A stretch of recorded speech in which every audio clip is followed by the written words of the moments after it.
So D is a point of a BC of a triangle ABCன்னு சொல்லிட்டாங்க. So given அதை அப்படியே எழுதிடலாம். இந்த D the point of a BC of a triangle ABC. இன்னொன்று என்ன கொடுத்தாலும் angle ADC, that is a 90 degree, and angle BACயும் 90 degree.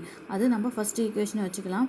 நம்ம ப்ரூவ் பண்ண வேண்டியதுக்காக இன் ட்ரையாங்கிள் ADC மேலே என்ன கொடுத்தா அதே ட்ரையாங்கிள் BAC நம்ம சிமிலர்னு ப்ரூவ் பண்ணோம். First equation angle ADC is equal to BAC கிவனு, இன்னொன்று ஆங்கிள் A காமனு. ஸோ அது எப்படி அதெல்லாம் angle DAC is equal to angle BAC, that is a common angle. இது என்னது அப்போ டபுள் ஏ கிரைட்டீரியனா. So therefore triangle ADC is similar to triangle BAC is a double A similarity criterion. So அப்போ நம்மளுக்கு என்ன தெரியும், அதோட corresponding sides of a similar triangle ஆர்ன ப்ரொபோஷனா.